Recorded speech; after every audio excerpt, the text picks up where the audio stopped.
Hello and welcome to the Gothic Unicorn. Today I'm going to be doing just a fairly quick project because I wanted to do one more spooky thing this year. Well, when I say spooky, I mean Halloween. And while I was considering what I was going to do, I actually went to put something into our storage shed, and I spotted a box that had been in there for the last 2 years. Well, it had been packed up for over 2 years since we moved house. And from what I could see, because it's one of those storage boxes that's clear, I could see lots of Christmas stuff. And I thought, it's not Christmas yet. And I thought, well, I'll bring it inside and I'll have a look, because I'll see if there's anything I can use or see if there's anything that I can move on, because I'm definitely trying to use it or lose it at the moment. And when I opened the box, I found a couple of more interesting things. I found a little mini coffin, papier-mâché one. I've done stuff with those in the past. But I also found this, rather a good sized tombstone. It's about 6 inches tall, so it's probably a bit on the large side for 1/12 scale. But I thought, well, why not? Because certainly in the UK you see older tombstones, gravestones, that are bigger. There used to be obviously a thing of the more you could afford, the better you were, something like that, you know. Bit about showing off even with the dead. So I thought, you know what? I'm going to do it. I'm going to turn this into a quick piece that I could use for decorating the doll's house, or I could just use it as a little filler piece around the house. So that's what we're going to do today. Now this is obviously papier-mâché. I think it's probably hollow. It feels like there might be a bit of structure inside just to keep it sturdy, but it's pretty much hollow. But that's not really an issue, because I'm not thinking about cutting into it and putting lights and stuff in it. I'm thinking about just giving it a bit of a makeover. So I'm going to start off by giving it a base coat of black acrylic craft paint, and then we'll come back and I will show you how I'm going to make it look a bit more stone-like. Next step is to add a little more texture. Now to do that, basically it's going to be dry brushing, and I'm going to use light grey storm cloud, which is, fuck's sake. Next step is to add a little more texture. Now you could just leave it as it is, but I'm going to add some dry brushing in a variety of colours to give it more depth, etc. So I've got a light grey paint. I've got this paint which is called Storm Cloud. Now Storm Cloud is a very light grey.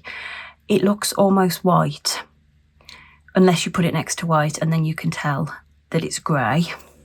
And then, because stone very rarely is just grey, I've got some sage green.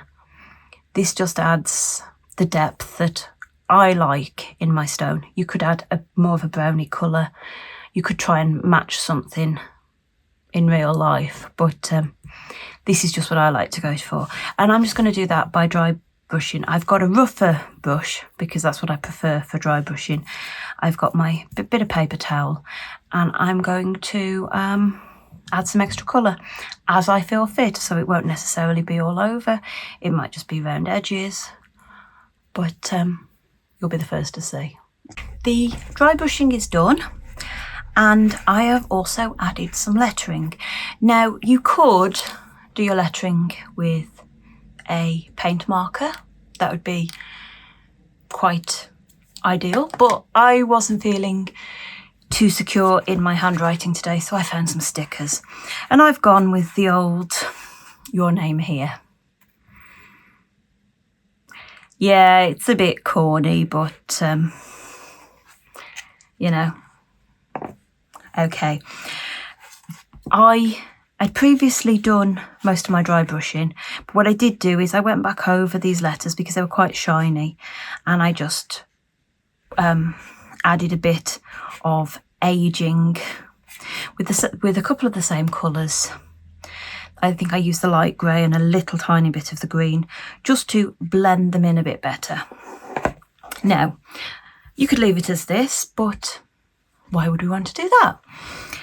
I want to add a little bit of moss to it. Now, I've got a bag of moss. I could use the real deal, but I think it's going to be too bulky for what I want. So what I'm going to do is I'm going to simulate moss growth using some scattertrain material. And what I'm going to do is I'm going to pick a side, because it only grows on one side, probably this side. For no other reason than why not, and add some glue. Now, I'm going to bring in my dirty piece of paper and that. And what I'm going to do is, using my toothpick, I'm going to start adding glue in a few places. Now, this is my regular glue. Normally I use just a white PVA glue with this sort of material, but I'd got this on the table, and I'm only going to be putting small amounts, so that will be fine. So pop that on there like that. And this is a mixture. It's supposed to be, I think it's summer grass, something like that. So it's got some different colours in it, but it just means that it doesn't look really dull. And as when I'm using the tea leaves for soil,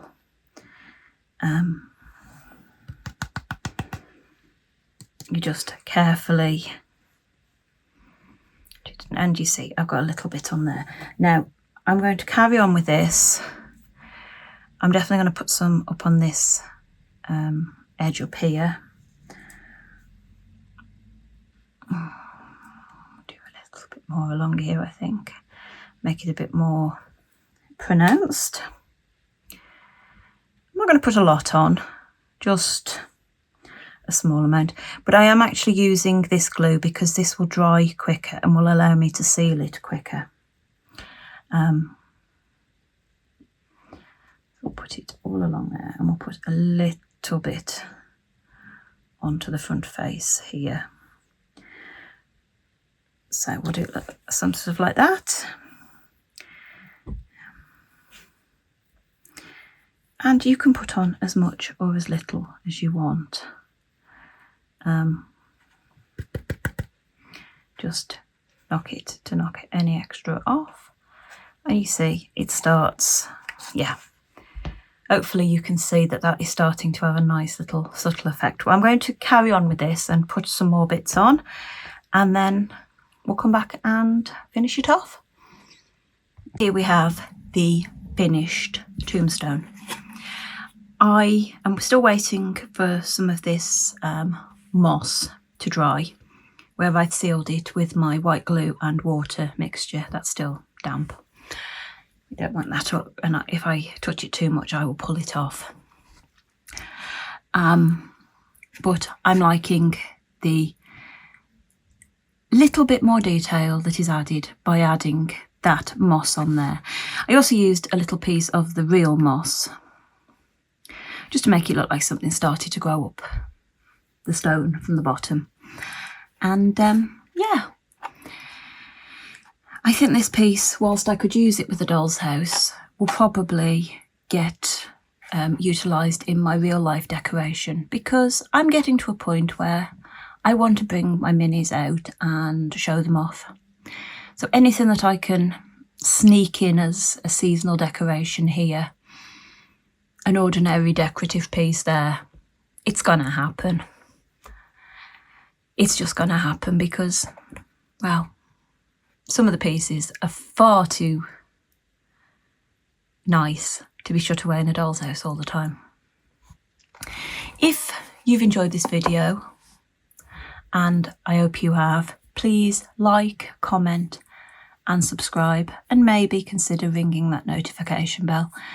I don't know when the next video is going to be up, but hopefully if you ring the bell, YouTube will let you know.